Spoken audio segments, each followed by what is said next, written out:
Efésios 2, 8.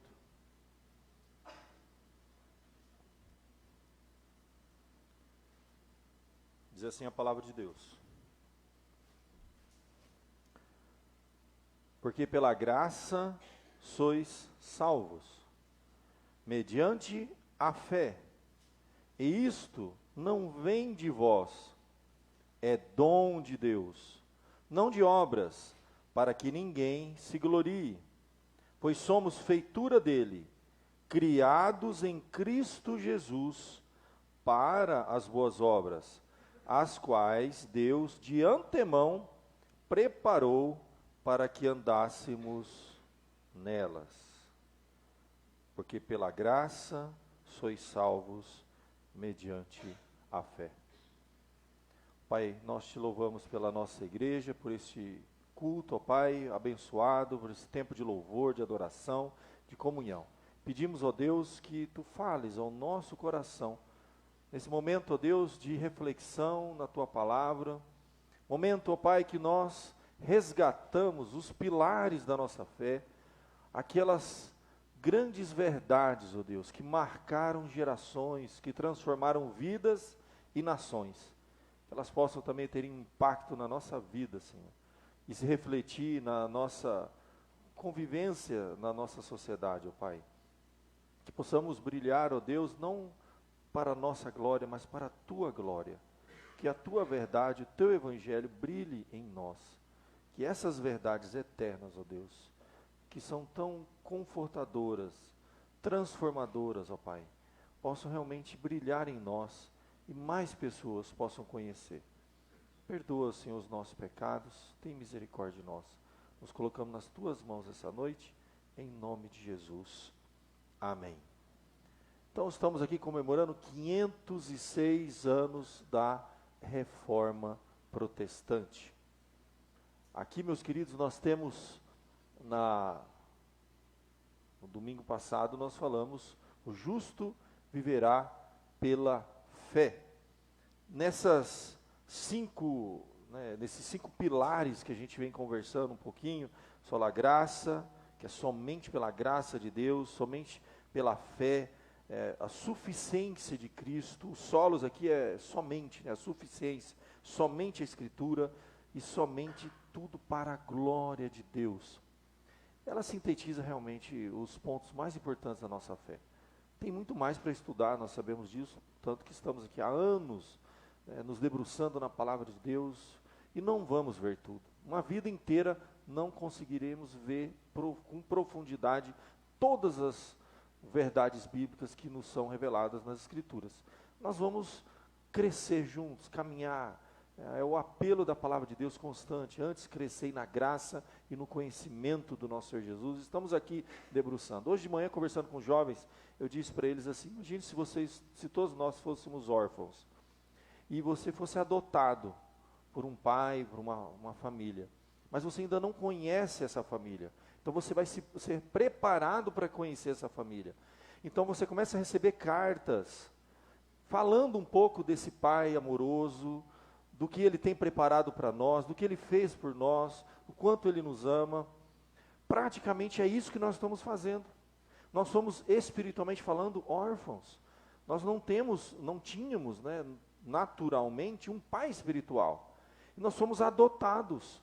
Só que antes de nós nos encontrarmos pessoalmente, com esse pai, nós recebemos cartas, a palavra de Deus, a Bíblia, que fala sobre ele. Quem é esse pai?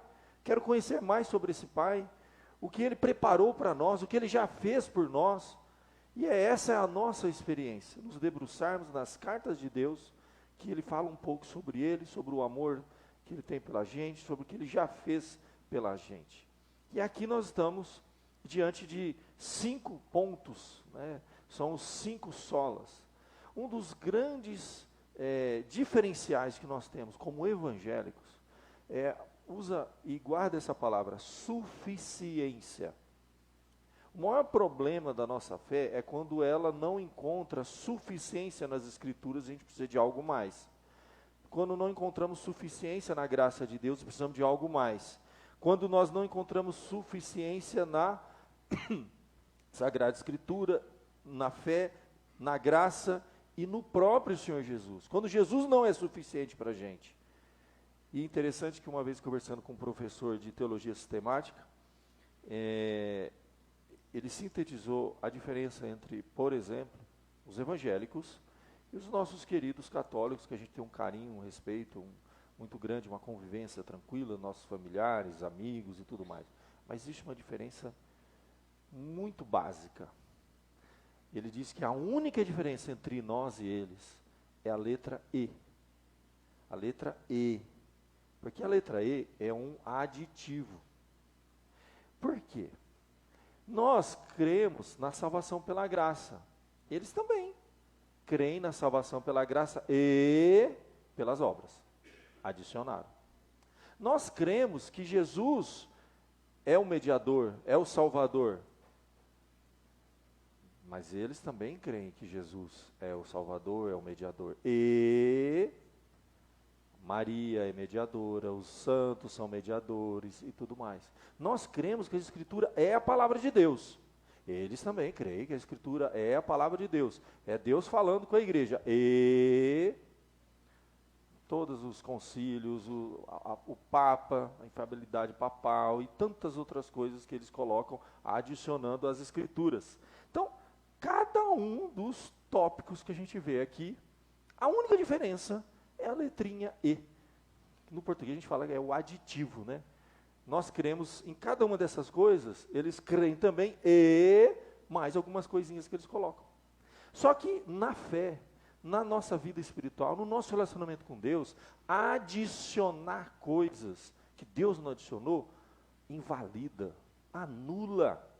É por isso que na Reforma Protestante, eles enfatizaram o sola, somente. Porque se você perguntar assim, você crê em Jesus aí fora? Qualquer um vai falar, creio em Jesus, creio na Bíblia, creio em tudo isso. E o cara vai lá, na quinta-feira no centro espírita, entendeu? No domingo de manhã ele assiste uma missa. Aí de vez em quando ele até vai numa igreja evangélica, assiste um culto. Percebe o E? Percebe? Deus não quer que adicionemos nada. Os solas, eles são tão importantes na nossa fé, porque eles enfatizam a questão da suficiência. Cuidado para não adicionarmos mais coisas. Por que a reforma tem que ser sempre reformando? Porque ao passar do tempo a gente vai adicionando coisa. Então, por exemplo, os elementos do culto. É um problemaço que a gente enfrenta nos dias de hoje. E é muito sutil isso. Existe um princípio, né, e um debate muito grande teológico, por exemplo, quando a gente fala dos elementos do culto. Existe uma coisa chamada princípio regulador do culto. E há uma diferença entre os evangélicos no mundo inteiro, se divide em dois grupos. Você tem que descobrir qual você está. Que eles dizem assim, olha, o que podemos oferecer como adoração a Deus? O que ele aceita. Uns dizem assim, olha, o que não estiver claramente proibido nas Escrituras, eu posso oferecer o que eu quiser, usar da minha criatividade e adorar a Deus do jeito que eu quiser, se não estiver claramente nas Escrituras. Outro grupo diz assim, eu só posso oferecer o que estiver claramente determinado nas Escrituras. São coisas totalmente diferentes. É daí que surgiu as adições. Na época da reforma foi necessário tirar de 1 milhão de coisas que tinha dentro do culto, que foi ofuscando a simplicidade e a suficiência do Evangelho. Foi substituída por um monte de coisinhas que aí na hora da adoração se perdeu. Jesus não era mais o centro. A fé não era mais cristocêntrica. A Bíblia não era suficiente, a graça não era suficiente. E até na hora da adoração, uma série de elementos foram sendo introduzidos que Deus já não aceitava mais aquele culto. Nós, presbiterianos, e as igrejas reformadas, elas são do segundo grupo. Nós só oferecemos para Deus o que Ele deixa muito claro na Bíblia. E a gente crê o seguinte, que Ele não aceita fogo estranho. Sabe o que é fogo estranho? Desde a antiga aliança, quando eles se apresentavam diante de Deus, diante da arca, se não levasse o incenso exatamente do jeito que Deus falou, se não apresentasse as coisas como tinham que ser, eles eram fulminados. Hoje Deus não vai estar fulminando ninguém, porque a turma faz o que quer nos cultos e ninguém morre, todo mundo sai de lá feliz e alegre. A questão é, Deus está aceitando ou não aquilo? É a grande pergunta que a gente faz. Então essa questão da suficiência, do somente, do sola, é algo importante. Por isso que na reforma é uma oportunidade da gente falar isso. Para a gente dar um limpa. De vez em quando a gente tem que dar um limpa. Você não dá um limpa na sua casa? De vez em quando você começa a perceber, gente, estou juntando um monte de coisa aqui desnecessária. Você vai lá naquele quartinho do fundo, tem um monte de entulho. Você entra no seu guarda-roupa, um monte de roupa desnecessária. Está juntando, está atrapalhando. Para você achar uma peça de roupa, você passa horas. Porque você tem lá 30 peças de roupa que você... 25 você não usa, e geralmente a gente faz isso, né? A gente usa sempre as mesmas 5, né? Eu tenho certeza que muitos irmãos aqui, se entrar no guarda-roupa e der uma varrida, você vai descobrir que 70% que você tem lá dentro, você não usa há anos. E você vai morrer com aquele negócio lá. Até que os seus filhos, seus netos vão catar tudo, enfiar num saco preto e vão mandar para o abrigo. Vai ser assim, sabia? Tupperware então nem se fala, tem de margarina, de sorvete, você não usa, tá lá que vai pilhando assim, ó, tem 30 Tupperware lá, você não usa daquilo, né? A gente tem uma tendência de acumular, de acrescentar coisa desnecessária, né? Atrapalha a nossa vida. O problema é que isso no culto, não só atrapalha o culto, anula, é fogo estranho, Deus não aceita. Então o conceito de suficiência, de somente, meu irmão, isso é importante. Isso é uma introdução para a gente continuar falando um pouquinho do sola. Agora vai em Efésios 2, verso 8. Aí, Efésios 2, verso 8, eu acho maravilhoso, porque ele fala de vários solas. Olha só que interessante, porque pela graça sois salvos, mediante a fé, dom de Deus, não de obras. Percebe? Quanta coisa está inserida num versozinho, gente. E aí quando a gente pega a ideia do sola, fala, gente, vamos pensar um pouquinho o que é esse negócio aqui. Como no nosso relacionamento com Deus, a gente vai juntando lixo, entulho, e começa a depender de 1 milhão de coisas, e a gente não confia somente na graça. A gente acha que a gente tem que fazer alguma coisa. A gente vai ter paz se a gente conseguir fazer alguma coisa que a gente está quase se justificando ali, ó, a gente compensou alguma coisa com Deus. Somente pela graça. O texto fala, pela graça sois salvos. Não tem aditivo, não tem nada acrescentado aqui. A salvação é pela graça. Aí a gente entra num debate. Porque quando a Bíblia fala que a salvação é pela fé, pela graça, há um grupo que fala, não, e as obras? Onde que coloca a obra? O que eu faço com as obras? E esse texto é maravilhoso, porque esse texto abrange tudo isso aí. O que eu vou fazer com esse negócio? A Bíblia diz que as duas coisas são necessárias. As duas coisas caminham juntas. A Bíblia chega a dizer, sim, de fato, que a fé sem obra é morta. Então, na verdade, meus queridos, tudo começa aqui pela graça. O que é graça? Graça é um favor imerecido. Favor. Você não merece. Você tem que entender, e a gente tem essa dificuldade, que realmente a gente não tem nada de bom. Realmente a gente não pode, não consegue, não dá, é impossível. Não conseguimos agradar a Deus. E aí, meu querido, é interessante porque eu creio que, sei lá, a grande, eu não posso dar uma porcentagem, mas vamos dizer 90% das religiões no mundo ensinam que você tem que fazer alguma coisa para alcançar um favor. A ideia de sacrifício está embutida em todas as religiões, as mais antigas do mundo. Os homens têm que oferecer alguma coisa para a divindade, para receber um favor. Isso é muito antigo, gente. Isso está embutido em todas as religiões.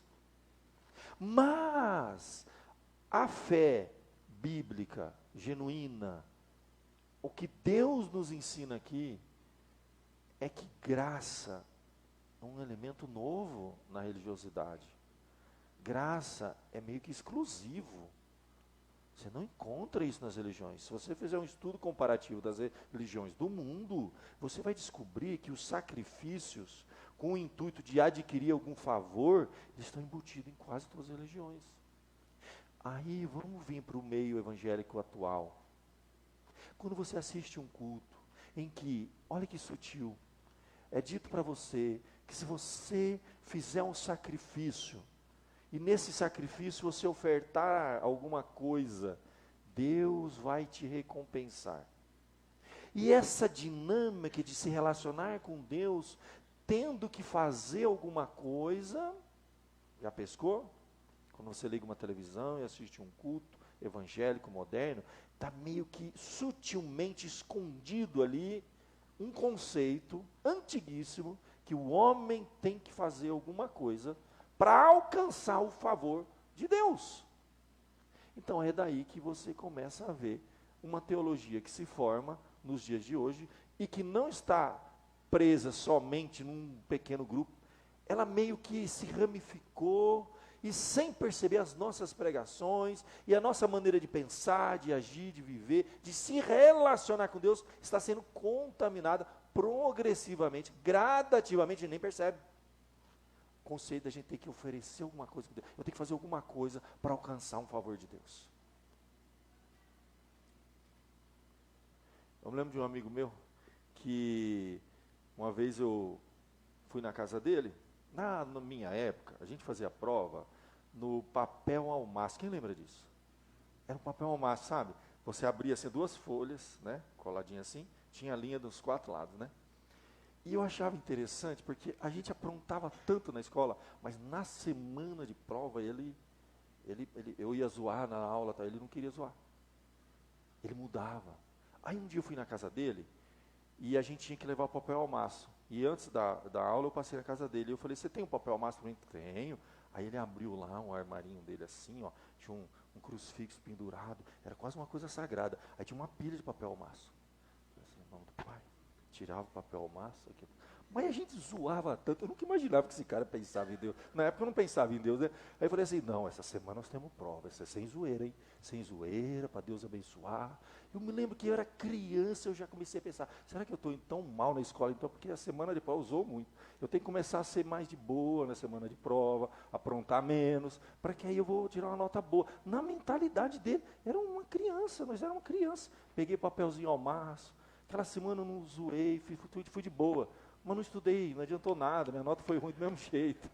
Falei, isso não funciona, velho. Você tem que estudar, não adianta. E a gente vai crescendo, a gente não percebe que no nosso relacionamento com Deus, a gente meio que vai criando uma dinâmica com Deus, assim, é meio, sabe, a gente nem fala, mas a gente sente no coração, assim, com Deus, olha, Deus, essa semana eu não vou pecar, eu vou levar a sério o negócio, porque eu estou esperando uma resposta importante de uma coisa, um negócio do trabalho, sabe, então a gente dá a gente vira um puritano, a gente se santifica, lê a Bíblia, faz oração, tudo certinho, né? Semana importante. Uma dica para os jovens, tem Enem, né? Semana que vem, né? Tem Enem, né, jovem? Então, ó, vai de boa, joelhinho no chão, no milho, joelha no milho, ora bastante, você vai ver, você vai tirar um zerão. Se você não estudar, não funciona. Com Deus não é assim. É brincadeira, isso vocês entenderam. E isso sem perceber vai entrando e vai sufocando a suficiência da graça, o que é favor. E sem a gente perceber, se a sua fé começa a se relacionar com Deus e a graça vai diminuindo, sabe o que diminui junto? A gratidão. Porque no fundo a gente acha que a gente merece. Mas eu fiz por merecer.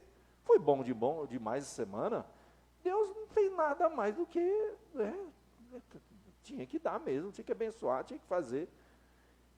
Mas quando você entende que você não tem mérito nenhum e que na verdade existe um abismo entre nós e Deus, e que na verdade, mesmo se a gente fizer boas obras, o problema é, a obra não chega antes da graça, da fé. Quando a Bíblia diz que a fé sem obra é morta, a gente também tem que lembrar que a obra sem fé também é morta. Então o que acontece?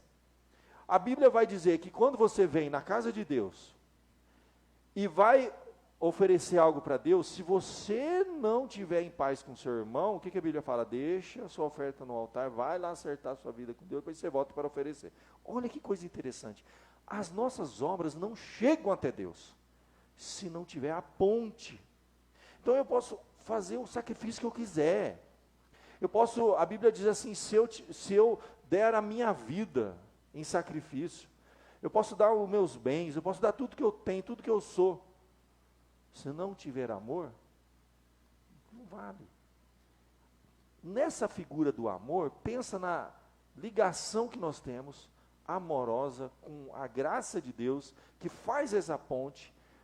Nós temos a fé, que é um dom, que é dado por Deus. A Bíblia diz que ela não é mérito nosso, porque é um dom, a graça é um dom, a fé é um dom. A fé vem pelo quê, gente? Pelo ouvir da palavra de Deus. É um dom. Deus nos dá a graça, que é um favor merecido, mediante a fé, que é um dom que Deus nos dá. Nós somos salvos. Mas salvo para quê? O texto é muito claro. Salvo, olha, pela graça sois salvos. Não é uma obra sua, não é nada que você fez, não é nada que você merece, é um favor merecido.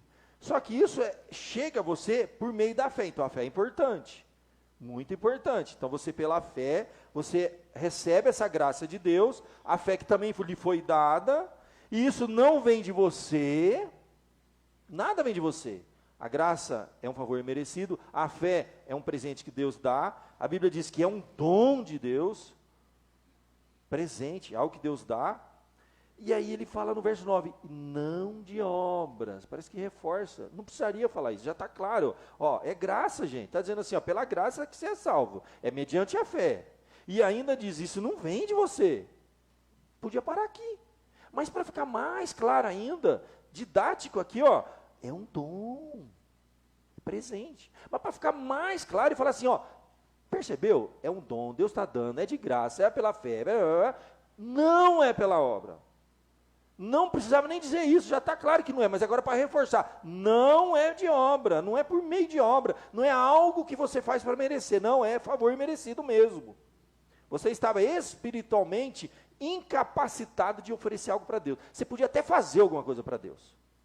Antes de eu conhecer e ter essa fé salvadora, eu fiz coisas para Deus. Eu fui assistir missa, eu acendi vela, eu cumpri uma meia dúzia de coisas lá, porque na minha ignorância me ensinaram que eu tinha que fazer alguma coisa para merecer o favor de Deus. Até que eu conhecia o Evangelho, e o Evangelho é o seguinte, filho, você não pode, você está morto espiritualmente. Se você está morto espiritualmente, a sua boa obra, ela se torna morta. Ela não chega diante de Deus, você tem que ser reconectado com Ele, para depois a obra chegar. Isso está lá desde Gênesis. O primeiro relato que você tem de dois irmãozinhos, sabe? Que foram na presença de Deus oferecer alguma coisa. A Bíblia diz que Caim e Abel compareceram na presença de Deus para oferecer alguma coisa.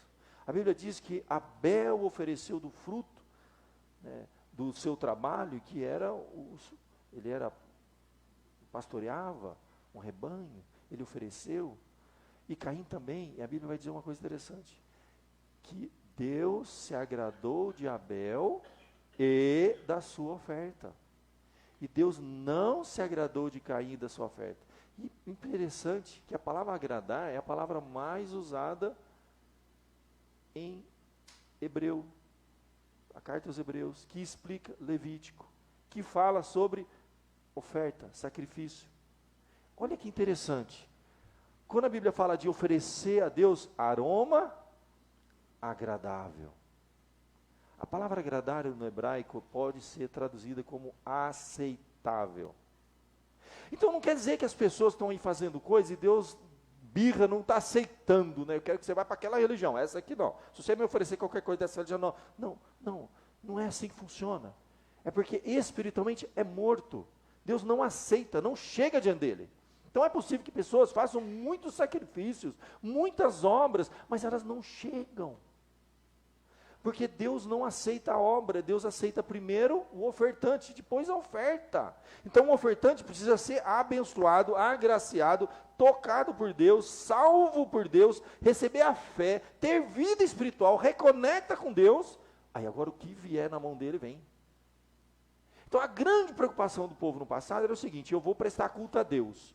Então eu vou oferecer minhas orações, meu louvor, minha adoração, como sacrifício, né, diante de Deus. A grande pergunta é, Deus está aceitando isso? Ele primeiro aceita você, depois a sua oferta. Seja o que você tiver para oferecer. É possível a gente nós virmos à casa de Deus e Ele não aceitar a nossa oferta, não aceitar a nossa oração, não aceitar o nosso louvor. Isso acontece. Isso aconteceu muito no passado. Às vezes individualmente e às vezes coletivamente.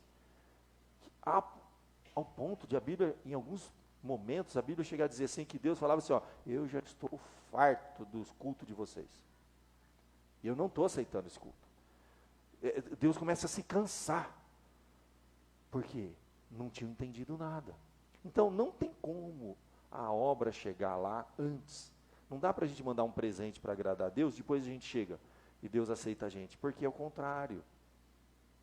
Precisa da graça, me reconecta com Deus pela fé, aí Deus me aceita, e aí o que eu tiver na minha mão, vai junto. Aí a minha oração sobe, minha adoração sobe, meu louvor sobe, minha oferta sobe, as boas obras que eu faço sobem. E a Bíblia diz que até um copo d'água que eu dou para quem está passando sede, pode ser aceito diante de Deus como uma boa obra e vira galardão lá no céu. A boa obra é importante, ela faz parte, só que ela vem depois. Que eu entendi que é pela graça sois salvos, isso não vem de vós, é dom de Deus, não de obras, para que ninguém se glorie, porque senão seria mérito. Aí ele termina dizendo assim, nós somos feituras, fomos feitos. Na verdade, o propósito final é esse, é que você faça a boa obra. Feitura dele, criados em Cristo para as boas obras, as que Deus já de antemão, ele que vai dizer o que é boa obra. Eu também não posso oferecer qualquer coisa. Eu vou oferecer a Deus o que Ele quer aceitar. Aí eu vou conhecer Ele, a palavra dEle, e eu vou saber, Ele gosta disso, então eu vou oferecer isso.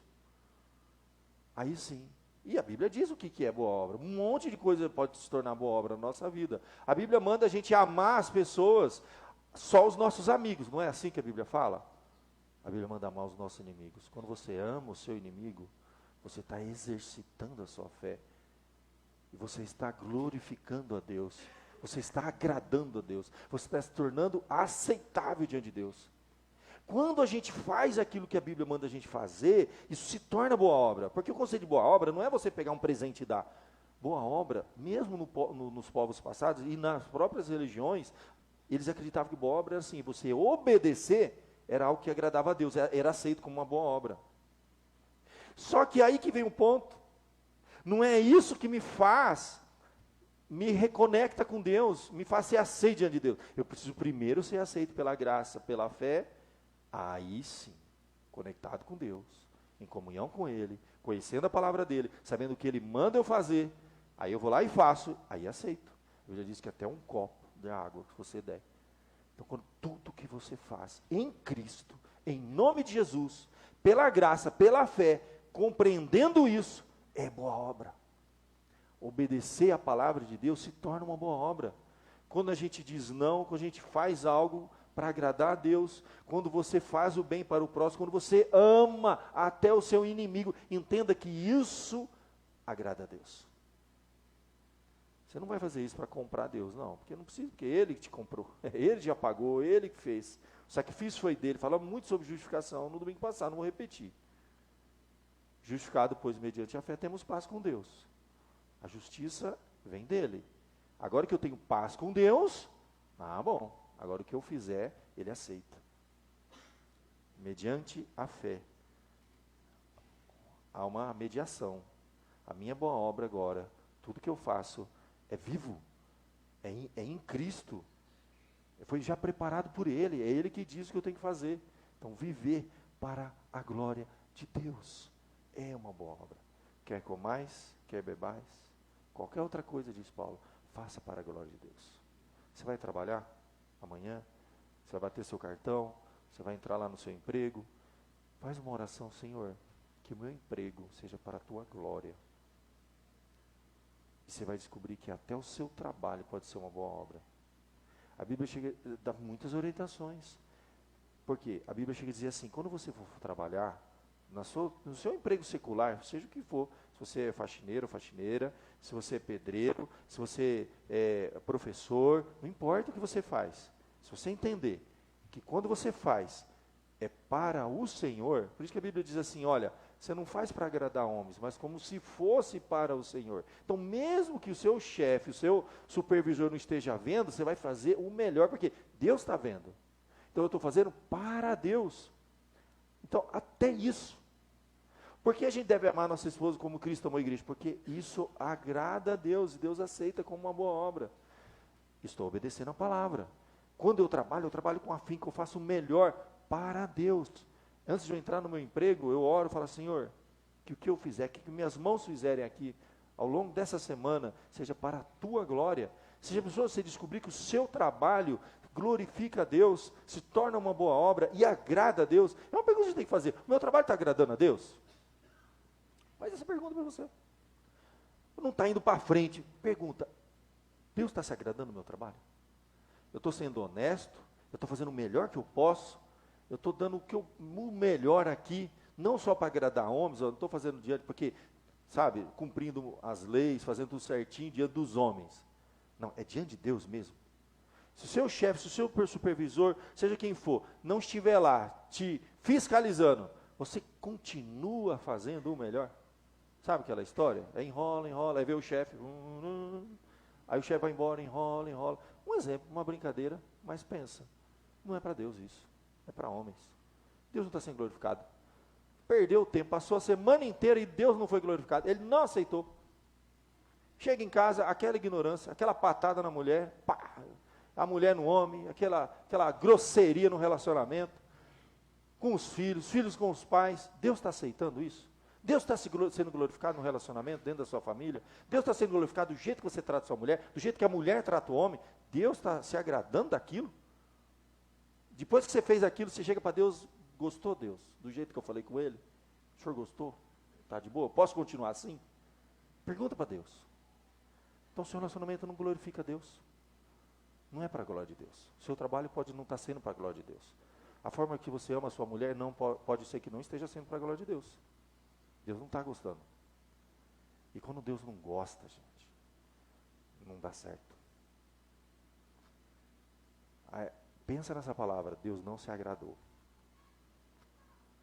É interessante, quando Davi foi lá com as próprias mãos e quis resolver o problema com o egípcio, enterrou, ele olhou para um lado, olhou para o outro, enterrou o cara, mas esqueceu de olhar para cima, porque a Bíblia diz que Deus não se agradou do que ele fez. Lembra que a palavra agradar é o quê? Aceitar. É um termo técnico usado para tudo que nós oferecemos para Deus. Quer seja no templo, com incenso, o sacrifício, aroma agradável a Deus, ou lá no meu emprego, na hora de fazer meu trabalho, ou dentro da minha casa, no meu relacionamento com a minha mulher, no relacionamento com meus filhos, a forma que eu trato meus empregados, a forma que eu trato o meu patrão. Deus pode estar se agradando ou não. Ele pode estar sendo glorificado ou não. Ele pode estar aceitando ou não. O seu trabalho é a sua dedicação. Se você usou qualquer tipo de desonestidade, esquece. Deus já, não tem nada a ver com isso. Está por conta. Como a gente diz assim, até aqui o Senhor nos ajudou, daqui para frente é com nós. Porque Deus não está mais naquilo lá, não. Usou alguma coisa errada ali, Deus está fora. Ele não está mais ali. A questão é essa. Então, faz uma análise. Se tudo que você faz na tua vida, a primeira pergunta é: está agradando a Deus isso? É para a glória dele? Se é, isso é boa obra. Você foi feito para isso. Pela graça você foi salvo, mediante a fé. Isso não vem de vós, é dom de Deus, é um presente, não de obras. Mas, como diz o texto, não de obras, para que ninguém se glorie. Mas, porém, nós somos feituras, para as boas obras, as quais Deus de antemão preparou para que andássemos nelas. E a gente que pensa que boa obra é fazer sopão e entregar à noite para o morador de rua. É uma boa obra também, pode fazer, que é um negócio bom. Deus está aceitando, mas não é só isso aí não, gente. É tudo. Por isso que Paulo fala: quer comais, quer bebais, qualquer outra coisa, faz para a glória de Deus. Ele usou uma coisa tão básica, comer e beber, eu faço isso todo dia. De manhã, tarde e à noite. Pensa que pode ser que um dia inteiro Deus não aceitou nada que a gente fez. Chegou lá no trabalho, a gente enrolou e não fez o que tinha que fazer, ou fez alguma desonestidade, ou fez alguma coisa errada, Deus já não aceitou. Chegou em casa, é patada num, patada no outro, Deus também não aceitou. Aquele dia foi em vão. Deus não aceitou nada que eu fiz. Aí eu oro, obrigado, Senhor, por esse dia. Deus, não gostei não. Vai dormir, que passa. Amanhã não começa de novo. Sabe a história? Vai dormir que passa, né? Aí amanhã não começa de novo. Acordou? Vamos ver de novo? Vai lá, vai para o emprego lá. Vai lá, vai trabalhar lá. Vamos ver como é que vai ser. Deus está de olho lá. Aí tudo errado de novo, um monte de besteira. Chega em casa, só coisa errada. Aí, meu irmão, não deu certo de novo. Já é terça-feira, vamos para a quarta agora, tenta de novo. Eu estou no meio da semana, não fiz nada para Deus. É uma coisa que a gente tem que perguntar. Porque quando você ofende alguém, quando você peca, quando você faz uma coisa errada, quando você faz uma trapaça, quando você engana alguém, pensa que antes de você pecar contra o próximo, você já pecou contra Deus. Você pode até pedir perdão para a pessoa que você errou, mas antes, peça perdão para Deus, porque o problema é com ele. Ele não aceitou aquilo. Ele não está nos teus negócios, ele não está no teu emprego, ele não está no teu casamento, ele pode ser que não esteja em lugar nenhum na nossa vida. Aí domingo à noite a gente vem aqui, Senhor, obrigado por essa semana, Deus. Gostei não, meu filho. Foi bom não. Amanhã começa de novo, vamos ver se você vai acertar agora, porque segunda-feira de manhã você vai bater o cartão de novo. Vamos ver. Gente, isso tudo está na Bíblia. Está lá. Você continua lendo a carta aos Efésios, é a carta mais prática que tem.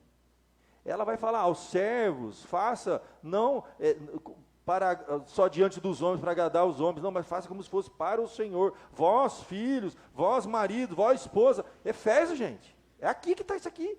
Se a gente fizer um estudo na carta dos Efésios, ele começa falando sobre isso. Ele começa falando nos primeiros capítulos sobre boas obras, depois ele mostra na questão prática, como é que eu vivo, como é que eu pratico boa obra, sendo um bom empregado, um bom patrão, porque ele fala, vós, senhores, tratai com respeito os vossos servos, porque você tem um Senhor no céu. Vós, maridos, amai vossas esposas, vós, esposas, o vosso marido, os filhos, os pais, os filhos. Ele fala as questões mais práticas, e isso é boa obra. Boa obra é vida.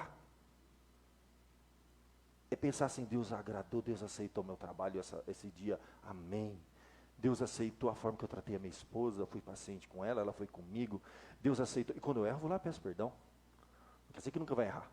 Deus aceitou a forma que eu amei o meu filho obedeceu o pai, o marido a esposa o filho, a forma que eu me relaciono com as pessoas, a forma que eu precisei às vezes perdoar o meu inimigo, a forma que eu vivo na sociedade, a forma que eu trato as pessoas no meu dia a dia.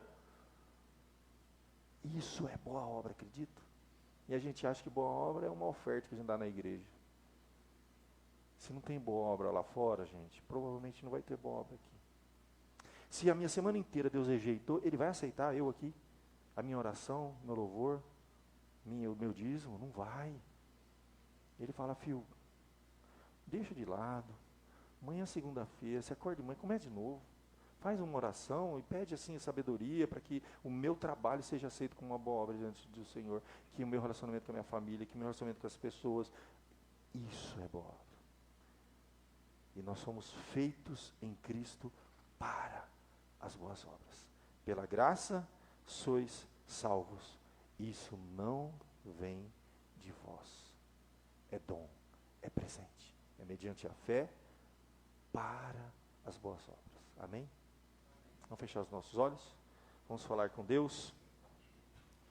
Enquanto o louvor vem à frente, para a gente encerrar essa parte. E hoje à noite a gente vai ter uma apresentação, 5 minutos, tá? Sobre um trabalho das crianças, dos adolescentes para a nossa igreja. Ó Pai, não é fácil, Senhor. Quando a gente olha realmente na Tua palavra, o que significa viver para a Tua glória, só lhe deu glória. Tudo é para a Tua glória, Senhor.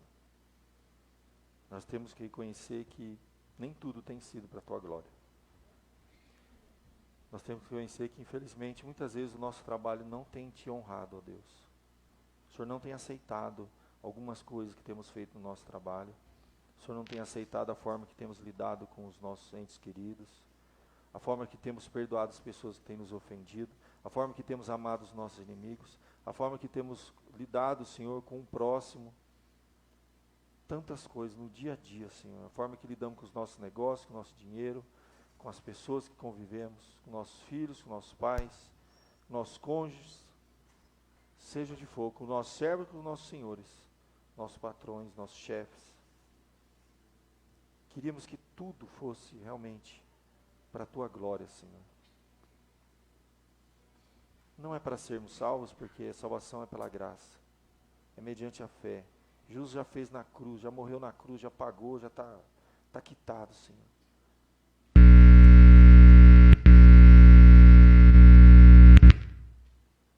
Só resta a nós agora oferecer ao Senhor a nossa vida, Pai, como aroma agradável a Ti. Aceita, Senhor. É o que eu te peço e te agradeço, em nome de Jesus. Amém.